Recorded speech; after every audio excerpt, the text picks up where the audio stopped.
Teacher makes fun of his student for not having books, but when he discovers his story, he cries. Welcome to our channel. Before we start, please like and subscribe so we can continue creating stories like this. Professor Emmanuel was known at school for his strict character and his great passion for teaching, although sometimes he did not know how to measure the harshness of his words with the most vulnerable students. He took pride in maintaining order in the classroom and demanding the best from each student, without stopping to consider the different realities that each one experienced. Every morning he arrived with serious face, his portfolio perfectly arranged, and a list of tasks that the students had to complete without any excuse. In his classes, he expected punctuality, discipline, and total devotion to learning, since he believed that without these elements, education lacked solidity. Therefore, when Mario, a boy with messy hair and visibly worn clothes, appeared one day without his textbook, Emmanuel was instantly irritated and had no qualms about displaying his discontent in front of everyone. Mario shrank in his seat with his gaze fixed on the floor, while his companion smiled mockingly or looked at him with curiosity. The teacher's intention was not to humiliate, but in his desire to correct, his words became cold and hurtful reproaches that echoed in every corner of the room. Mario could barely manage a feeble apology, and instead of listening to the boy's reasons, Emmanuel sent him to sit down with a gesture of impatience. Most of the kids in the classroom couldn't understand why that reproach sounded so harsh, but the teacher was convinced that he was doing it for the good of everyone. At the end of class, Mario slowly collected his notebooks, wishing the day would end once and for all, avoiding exchanging glances with the others, and feeling increasingly smaller. Emmanuel, for his part, left with an air of disdain, thinking that the student was simply irresponsible and that he deserved to learn his lesson in the harshest way possible. This incident was repeated a few more times, and every time Mario showed up without the required material, the teacher scolded him in front of everyone, calling him lazy and uncommitted to his own education. The jokes of his classmates, partly encouraged by Emmanuel's indifference, were undermining Mario's self-esteem, who felt isolated and confused. As the days went by, the situation became unsustainable, and Mario began to think that perhaps school was not a place for someone like him. Emmanuel still did not understand why a child would act like this, believing it to be simple disinterest or rebellion. It never occurred to him that there could be a crippling economic reality behind the lack of books and materials. A hint of remorse timidly appeared in the teacher when Mario stopped talking in class and chose to hide in the back row of the room.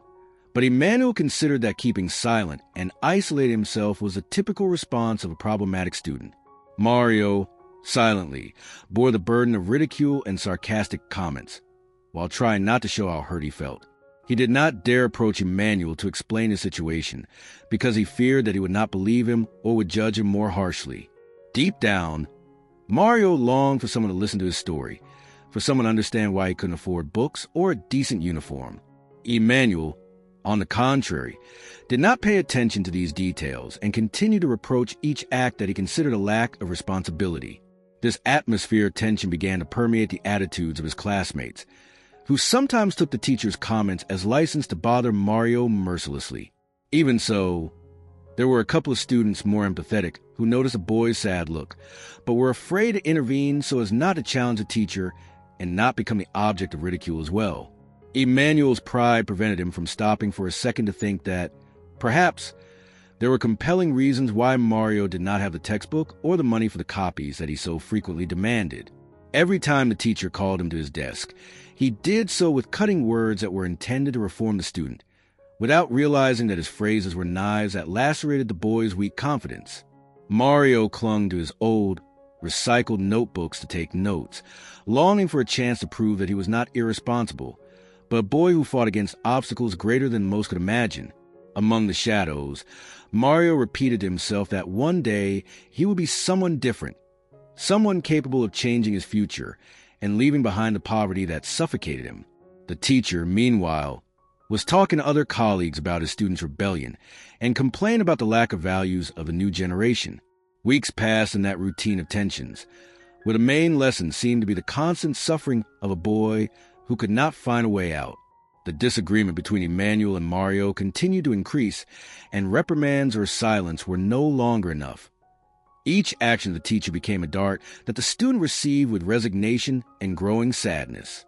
At times, Mario thought about giving up school completely, but something inside told him that he should continue, even if he didn't know how.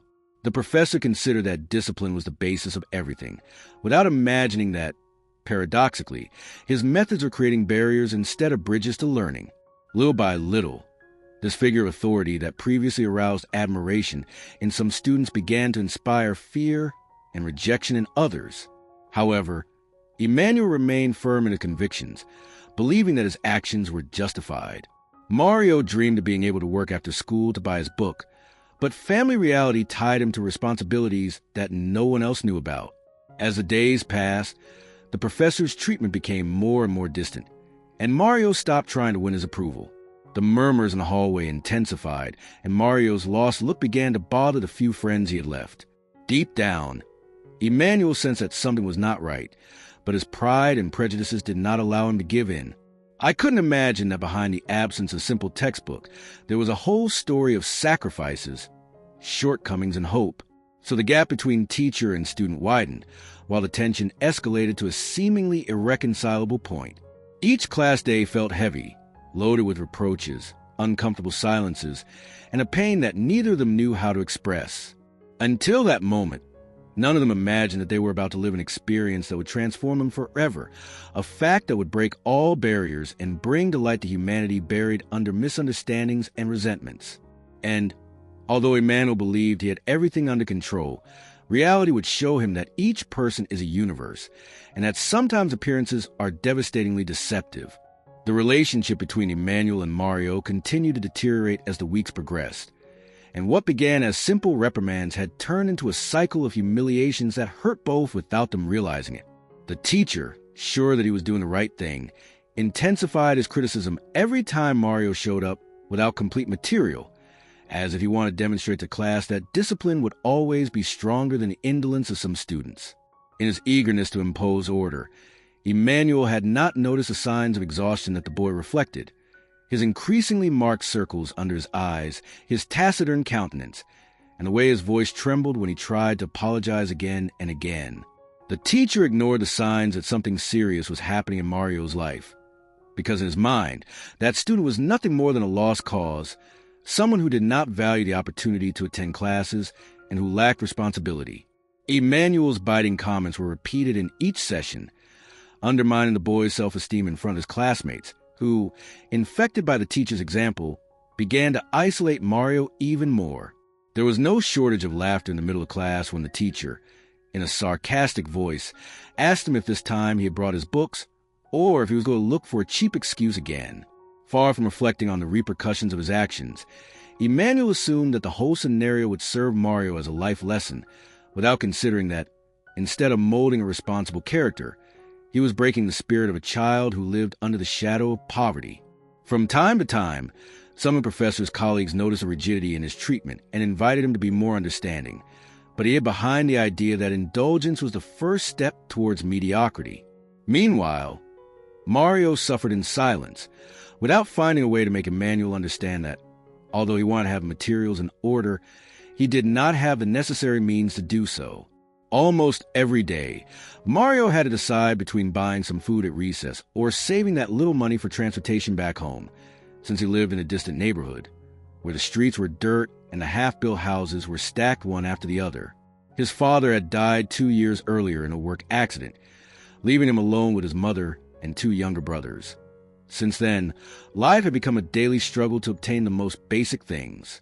However, Emmanuel did not stop to ask why Mario sometimes arrived late or with a dirty uniform, interpreting these details as unforgivable oversights that confirmed his theory of lack of commitment. On one occasion, the teacher organized a surprise test to check how much his students had studied and asked each one to open the book to the corresponding page. Obviously, Mario could not comply with the instruction, and before he could explain that he did not have enough money to buy the book, Emmanuel ordered him to stand at the front of the room, demanding that he explain why he was so careless. Blushing and trembling, Mario tried to articulate some coherent response, but the shame and pressure of the stairs paralyzed him.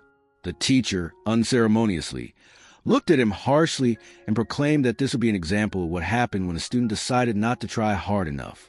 Public humiliation became a constant occurrence for Mario, And although some classmates felt uncomfortable with the teacher's cruelty, they did not dare to defend him. The unanswered questions crowded into Mario's head, and he repeated to himself that perhaps he was to blame for everything, that perhaps he should give up and accept that he could never fit into that school where the financial demands were greater than the resources that his family could provide.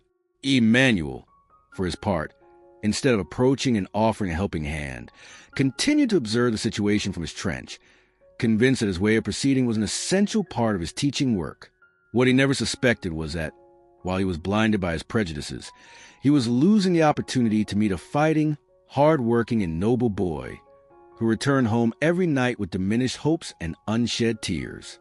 The days became an ordeal for both the teacher and the student, as each one, in their own way, carried the weight of misunderstandings and unmet expectations. The classroom, which should be a space of growth and solidarity, became a place of tension, where Mario felt that everyone looked at him with contempt and where Emmanuel clung to his teaching pride. For the teacher, it was incomprehensible that a student could not acquire a simple book. For Mario, it was unbearable to feel that the teacher did not bother to dig a little deeper than the surface. There were moments in which the teacher's anger overflowed at Mario's passivity, even accusing him of being a liar when he claimed that he was trying to improve. On a particularly difficult afternoon, Mario approached the teacher with his sweaty hands, holding an old notebook with some torn pages.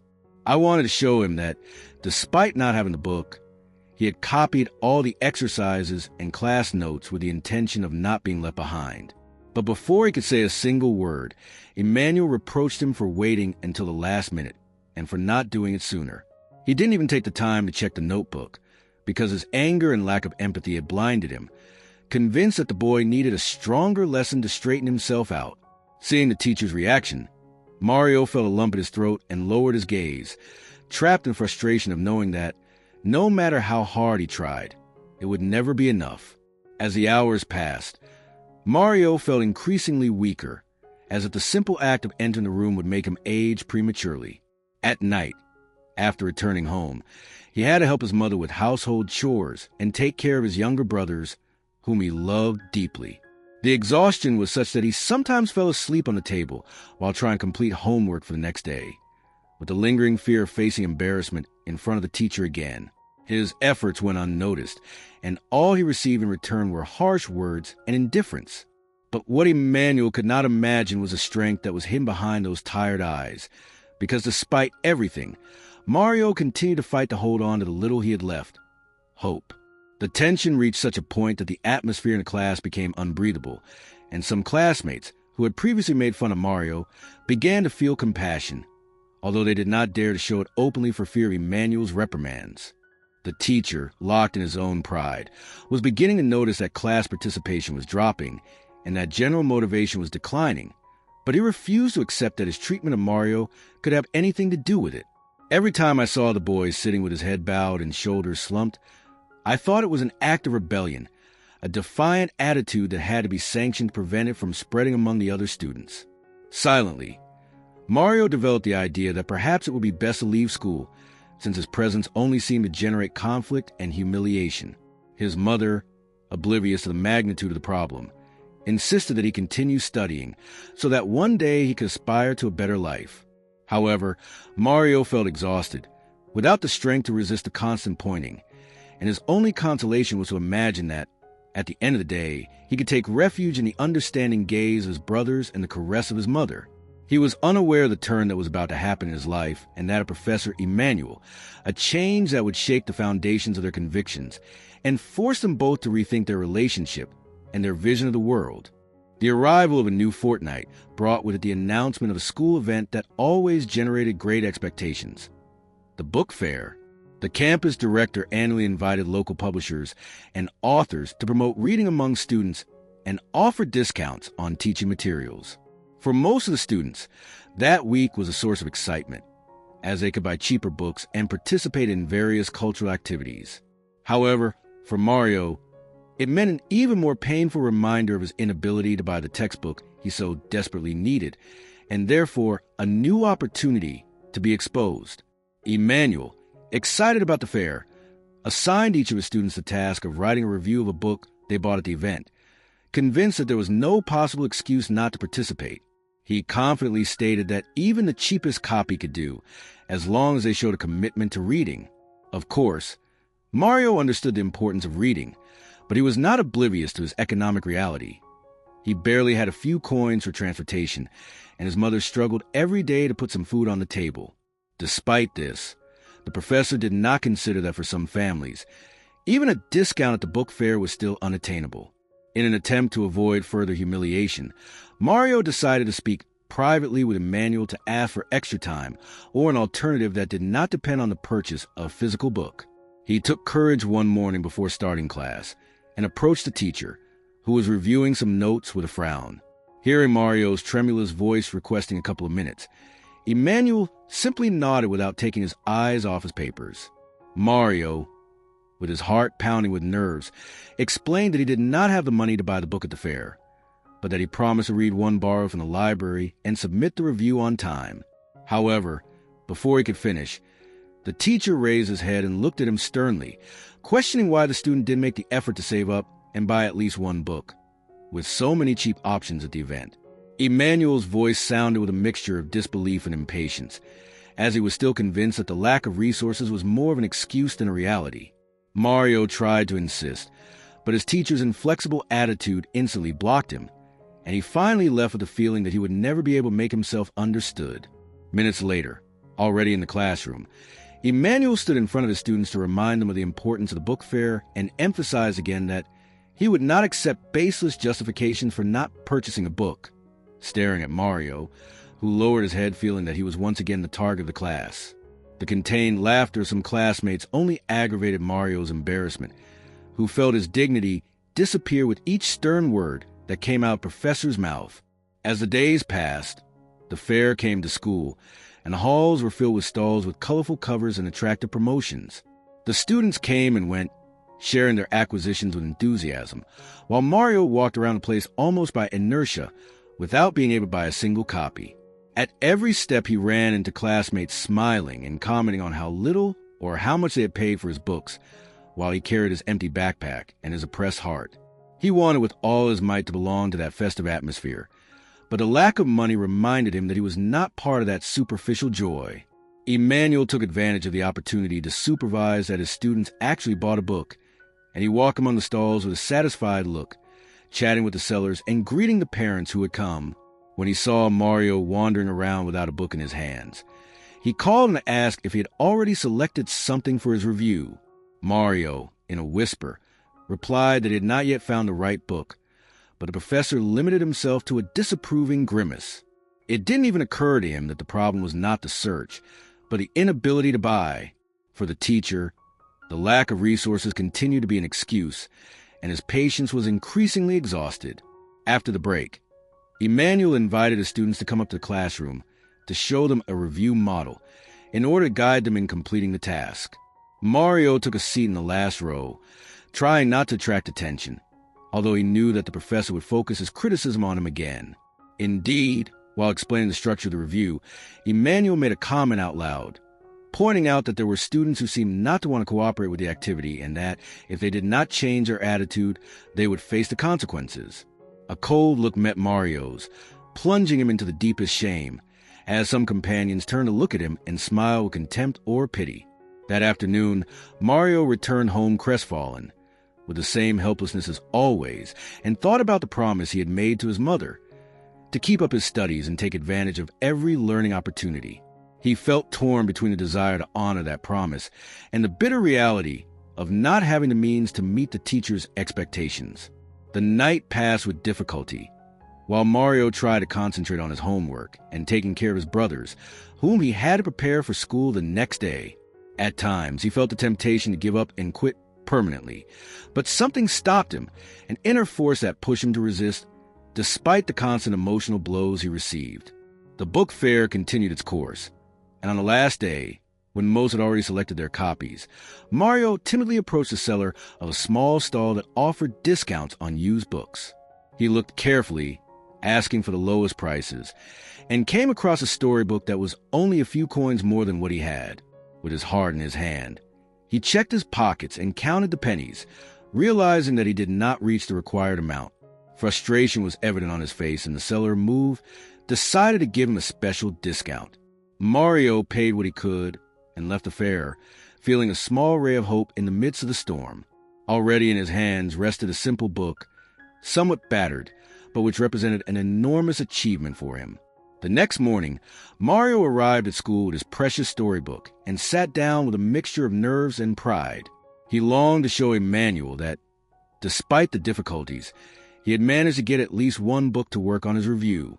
However, when the professor saw the deteriorated state of the copy and noticed that it was not the textbook's subject, his face contracted in a gesture of displeasure, and he murmured that the task was not to bring a volume of old stories, but to acquire more useful academic books. Mario felt that all his effort was crumbling, and his hope of pleasing the teacher was instantly fading.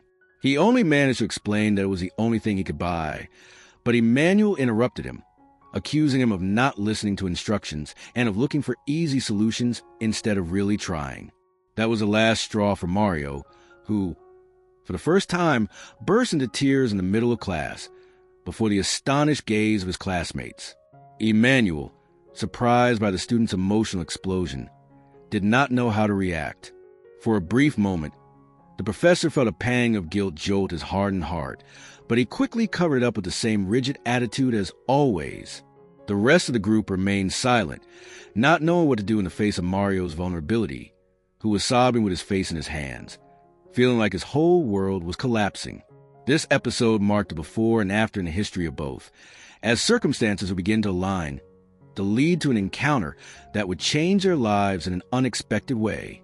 That crisis in the classroom finally convinced Mario that he didn't fit in there, and the next day, he missed classes for the first time since he had entered school. He stayed at home, trying to recover from the sadness that had shaken him in front of all his classmates, and reflecting on his academic future.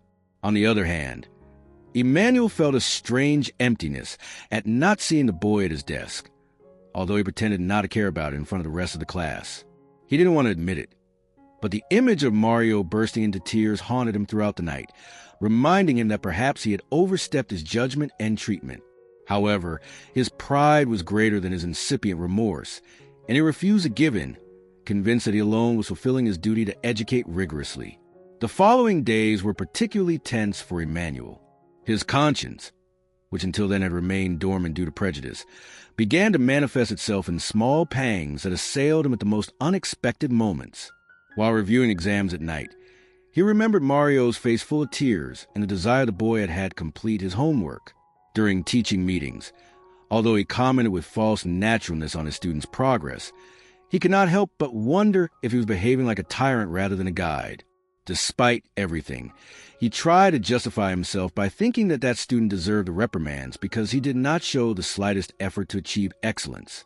One morning, when Emmanuel was walking to the office to hand in some grades, he ran into Mario's mother in the school hallways. He was surprised to see her because he didn't remember having seen her before.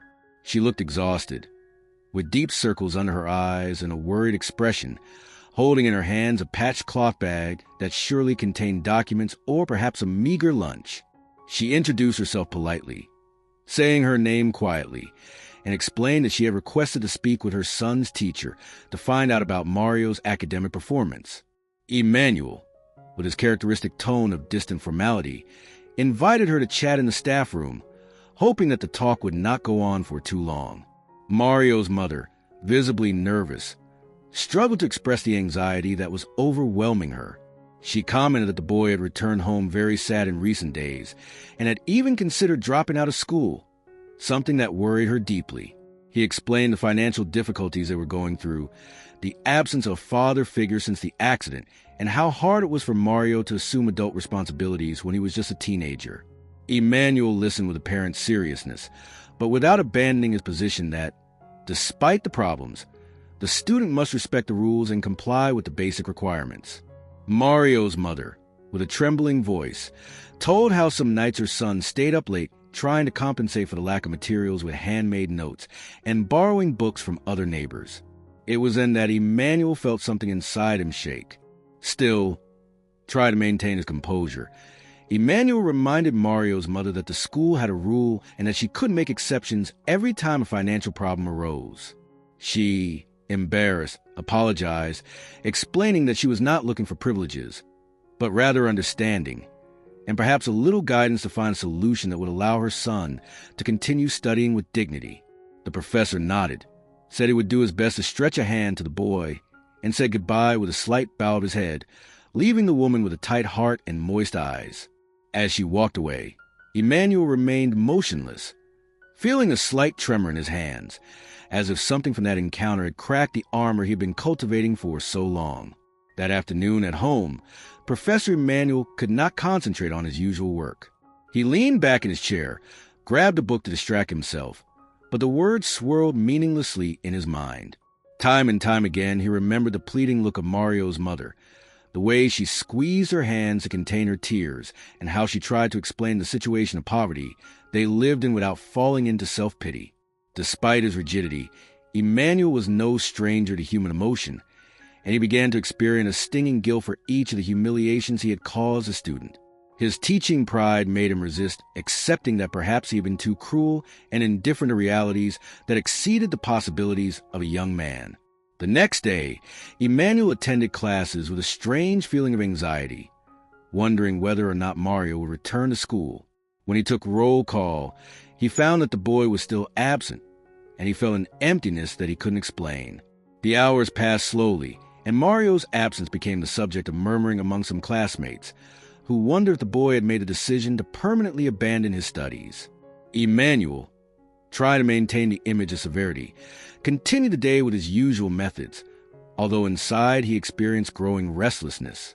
Finally, around dismissal time, he received a message from the school administration. Mario's mother had called to say that the young man had a fever and that he should rest for a few days, but that she did not want to miss the school year. Immediately, the professor felt an inexplicable relief to know that Mario had not deserted, but that small joy was clouded by the distress of thinking that, in some way, he himself could have contributed to that discomfort.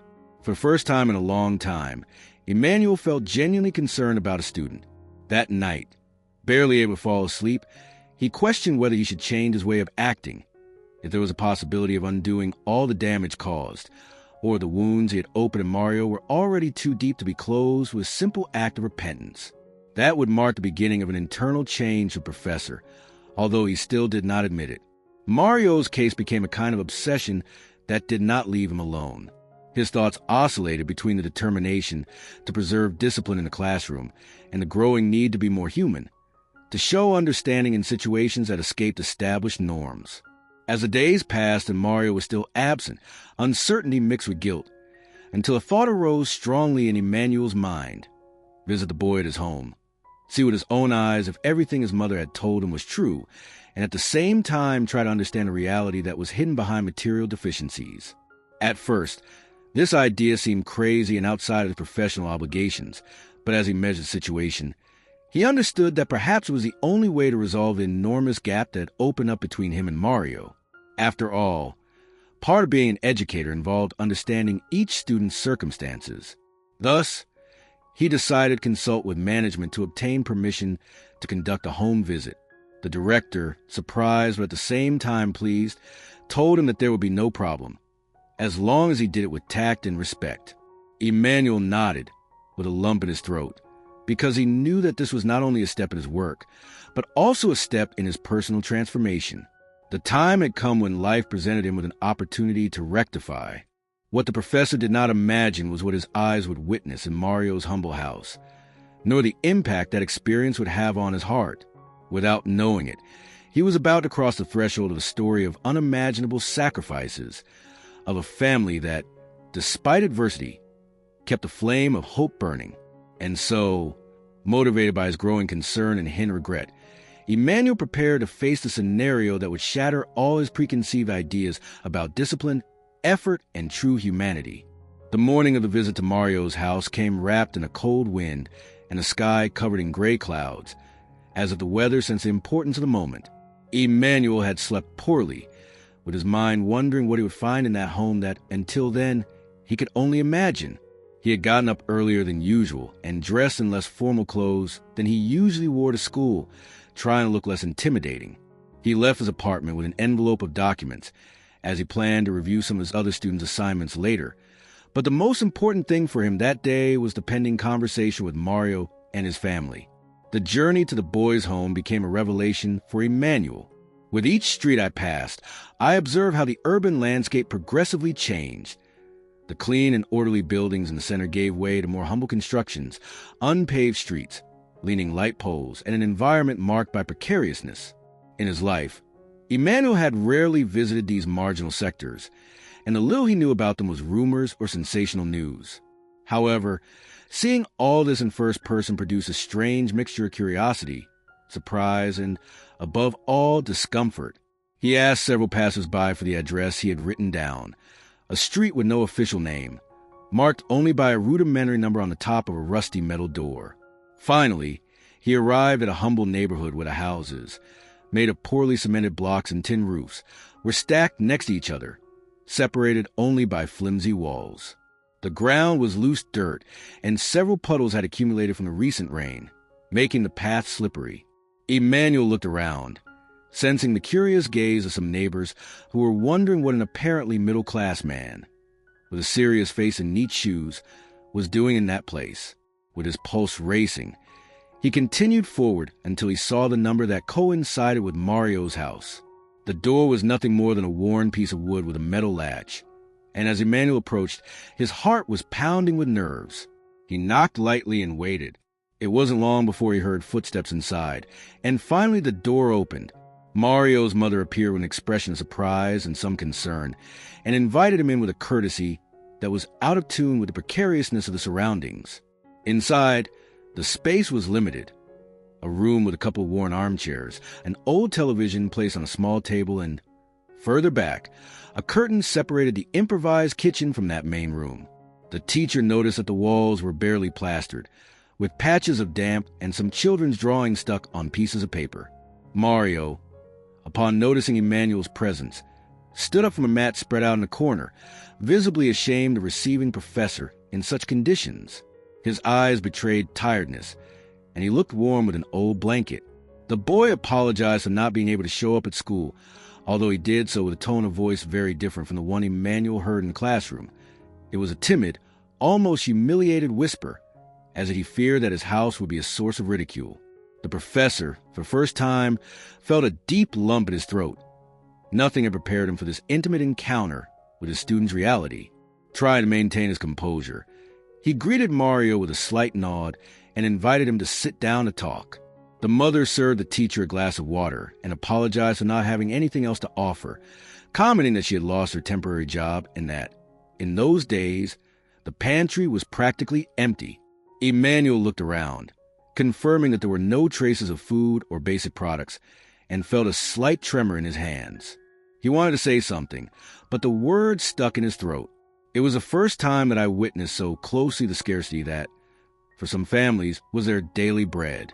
Gathering his courage, Emmanuel addressed Mario with a much softer tone than he usually used in the classroom, asking him how he felt.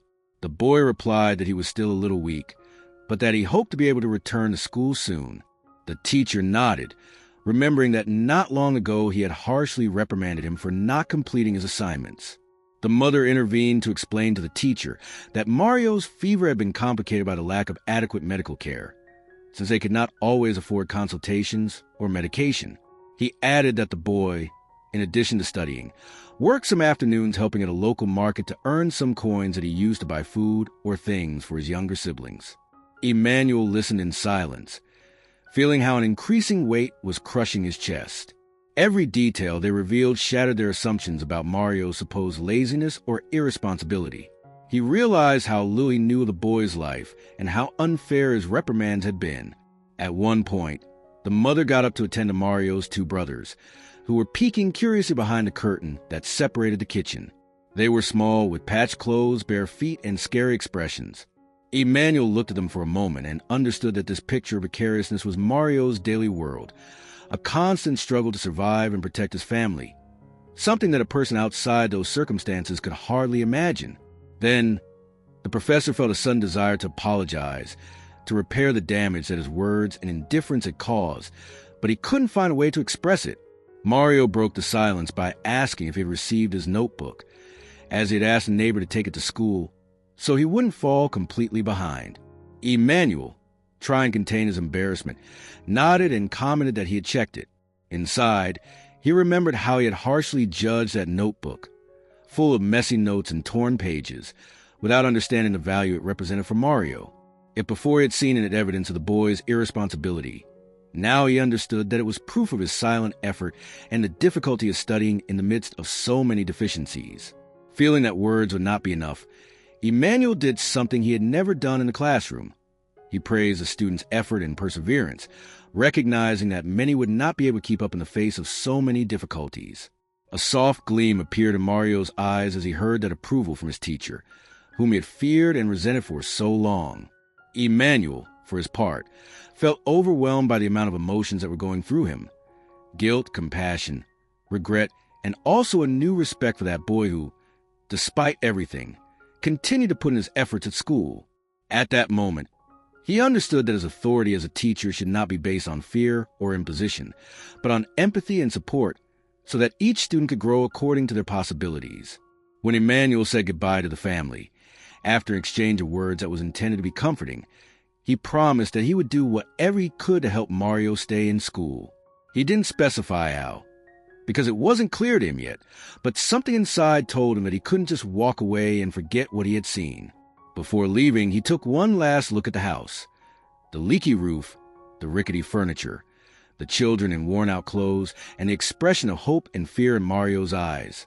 It was at that moment when he understood that, despite the harshness of that reality, there was enormous dignity in that family that did not allow itself to be defeated by adversity.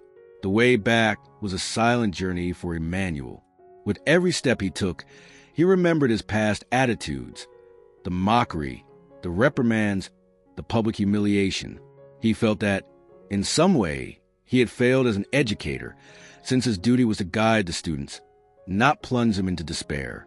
He knew that apologies would be insufficient to erase the damage, but he had to at least try. And so, with a heavy heart but determined to correct his mistakes, he returned to his apartment thinking about how he could begin to change the story between him and Mario. Little did he know that that meeting would mark a turning point that would radically transform his vision of teaching and of life itself. In the days following his visit to Mario's house, Emmanuel's attitude in the classroom took a slow but perceptible turn. Upon seeing the boy sitting at his desk again, still with a tired face but with that brave look that characterized him, the teacher could not prevent a tremor from running through his body as he remembered the conditions of his home. From the first hour of class, he began to practice a more humane treatment with all his students, trying to control that severe impulse that until then had defined him. To the surprise of the class, he made no sarcastic mention of Mario's late submission of an assignment, nor did he mention his damaged books. Instead, he asked in a slow voice if his health was feeling better, disconcerting the group that was expecting a forceful scolding. That small gesture was the beginning of a series of changes in the relationship between teacher and student. Mario, accustomed to hostility, was timidly receptive to the new signals, although inside he still harbored the distrust of someone who has been hurt repeatedly. Emmanuel, for his part, felt disoriented with his own behavior. He didn't know exactly how to reconcile his idea of discipline with the empathy he was belatedly discovering. However, little by little, the teacher experienced genuine relief when he saw that his voice, previously used to reprimand, could now be used to encourage and recognize the students' efforts. The relationship with Mario continued to be tense, as if they were both walking on unstable ground. The wound did not close overnight, and Emmanuel knew it. He remembered with shame the moments in which he humiliated the boy, and feared that no gesture good would be enough to staunch the pain. Even so, he persisted in his desire to compensate, even if minimally, for the damage caused. He began to dedicate part of his free time to preparing study materials that Mario could use, photocopies that he lent him without asking awkward questions or pointed comments. At first, the boy looked at those sheets with suspicion, wondering if it was some kind of test or mockery. But seeing Emmanuel's seriousness, he accepted help little by little.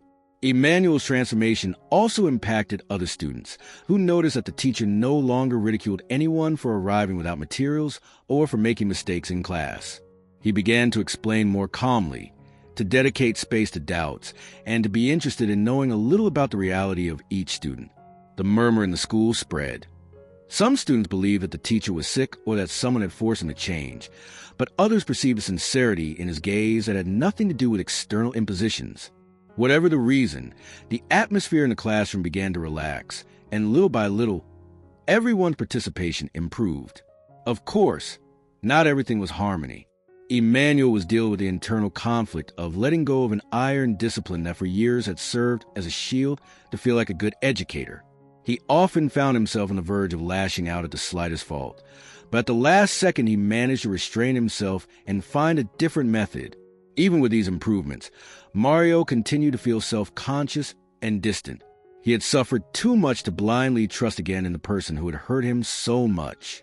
However, something softened inside him when he saw that the teacher, instead of making fun, simply asked if he had everything he needed or offered him some extra material without demanding anything in return.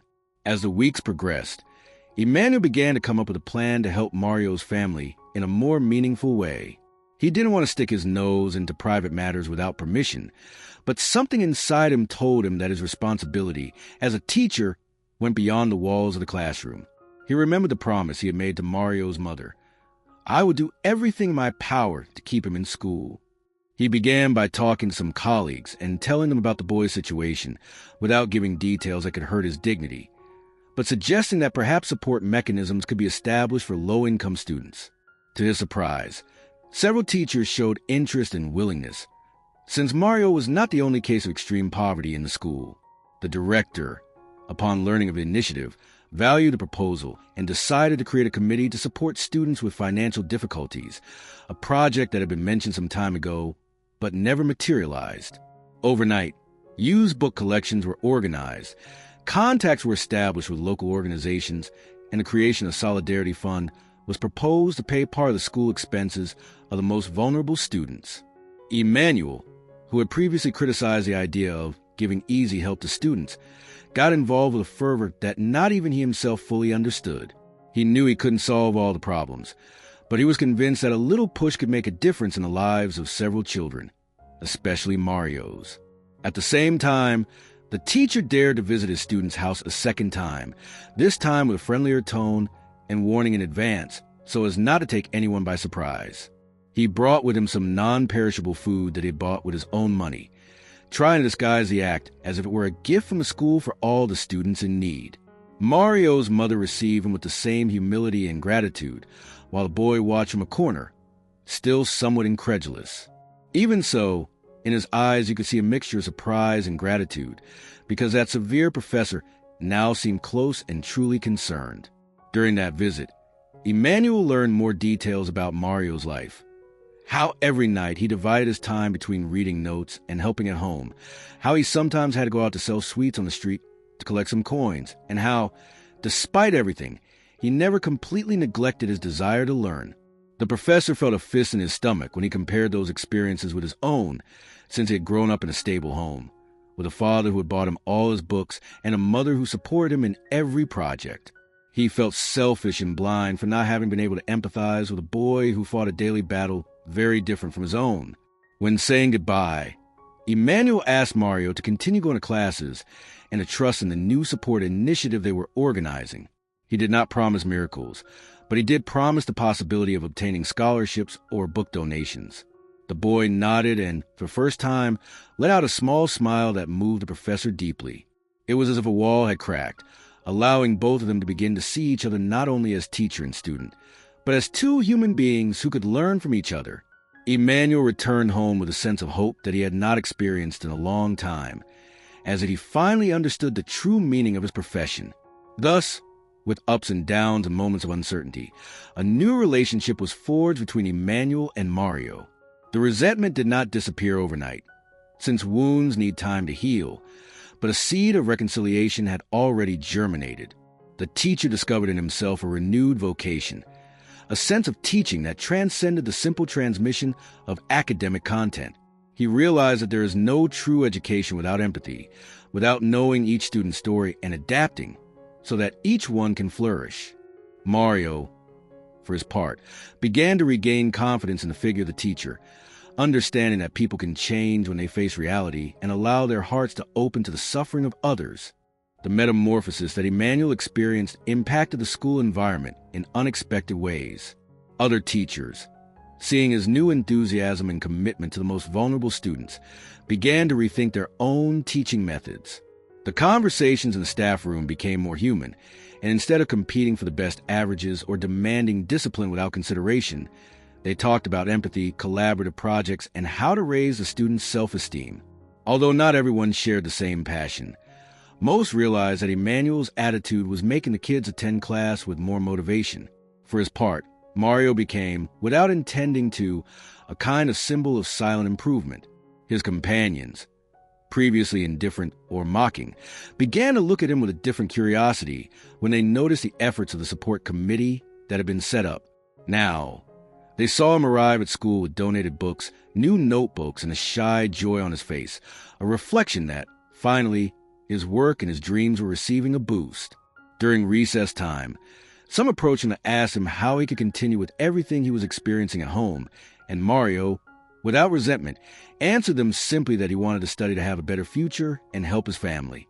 Emmanuel, meanwhile, remained firm in his intention to right the wrongs of the past. In addition to providing academic support, he spent time talking with Mario about his goals and aspirations. He talked to him about how important it was not to lose hope and suggested books that might interest him, making him see that reading was not just a school requirement, but a way to open his mind and heart. Despite the difference in age and life experiences, they began to build a bond based on trust. Mario continued to be reserved, but he no longer looked away when the teacher spoke to him. Now, he listened to him with attention and respect. The school community became increasingly involved. Fundraising events, book exchange fairs, and parenting workshops were organized, providing advice on how to support children's education, even in low-resource situations. Several students with stories similar to Mario's found a ray of light in this movement, feeling less alone in their daily battles.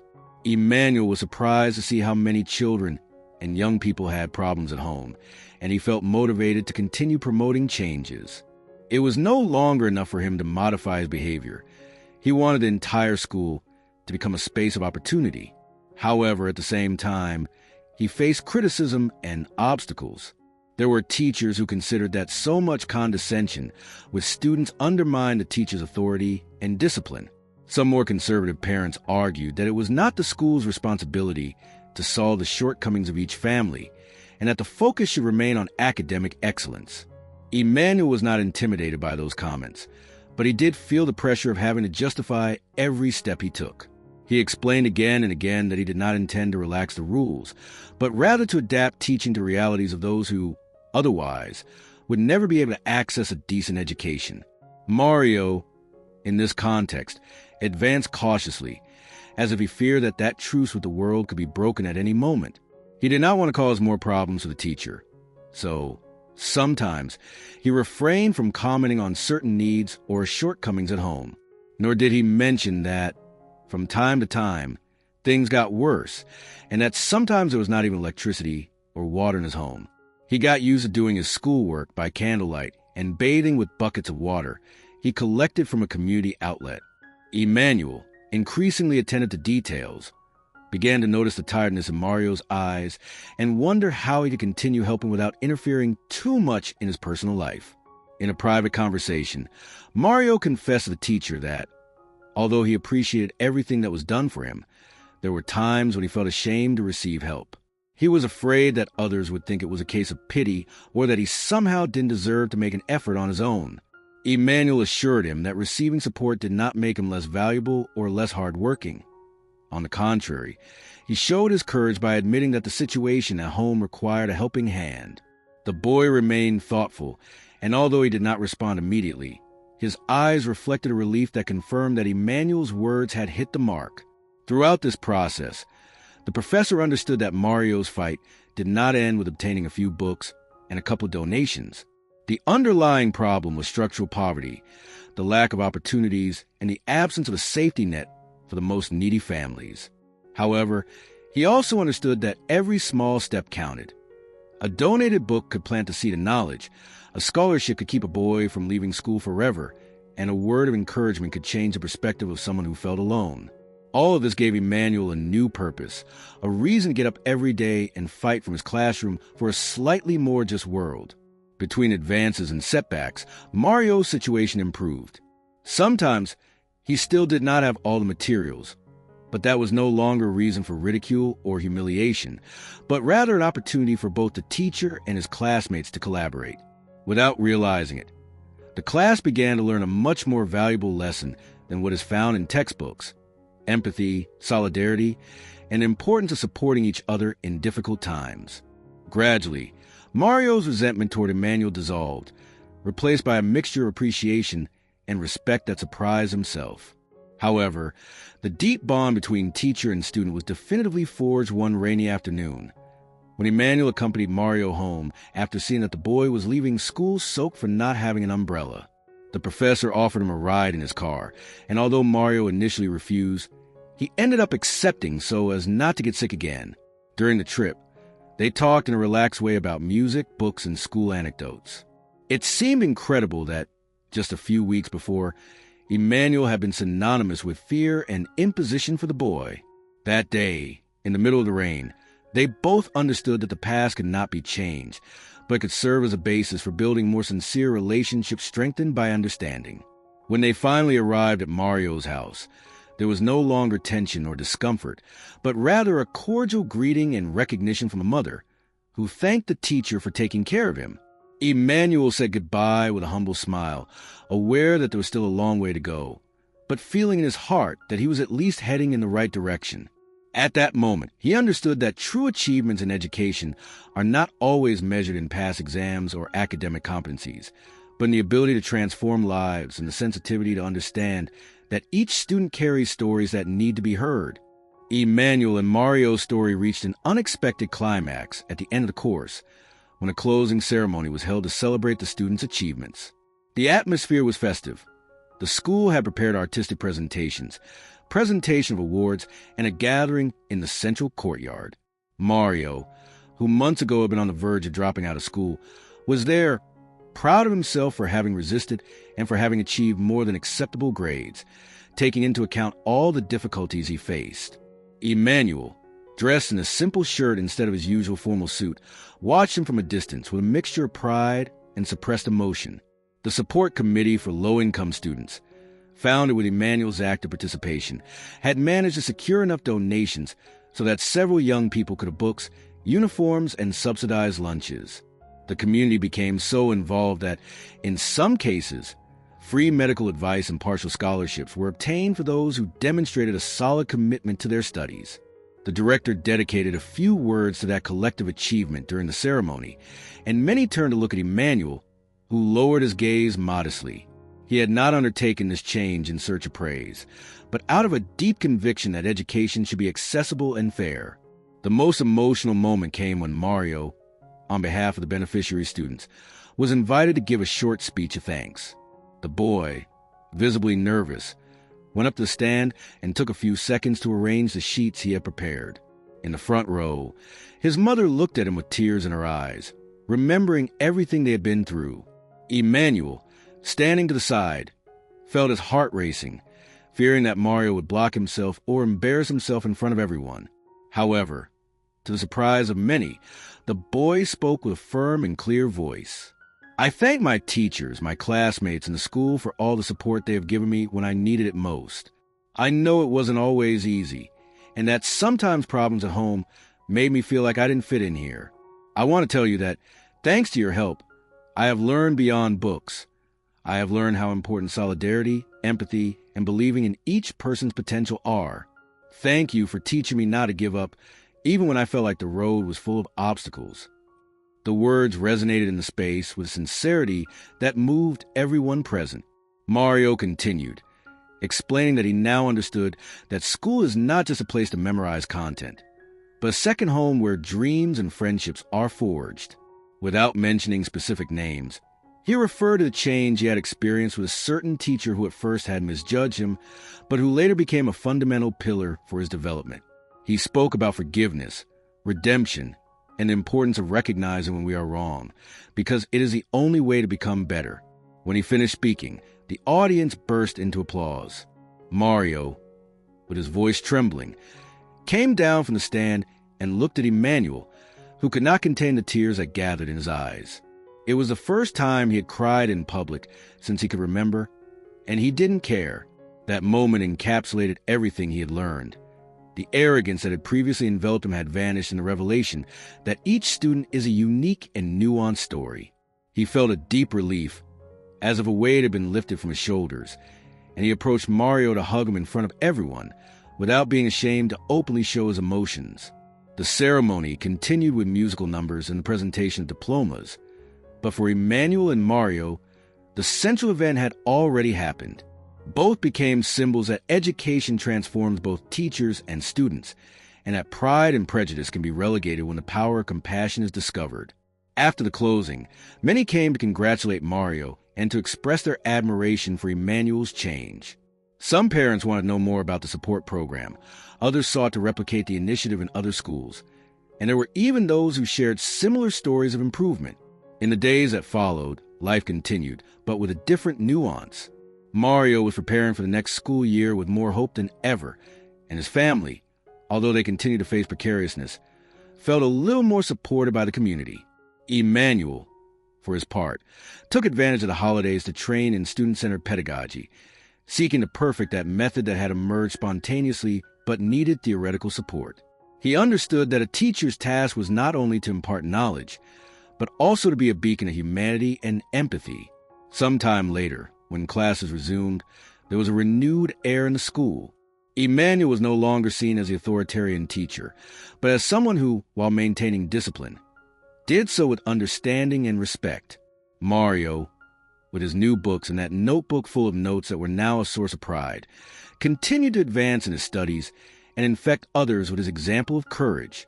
The relationship between the two, marked by a painful beginning, became an almost family bond, living proof that everyone deserves second chances and that love for teaching can emerge even in the midst of the most adverse situations. Thus concluded a stage that marked the before and after in their lives, but at the same time opened the door to many other stories of learning and redemption, because the transformation that occurs in a classroom can transcend the walls of the school and permeate society, as long as there are teachers willing to see beyond the books and students who, with their courage, demonstrate that each life is a seed of hope.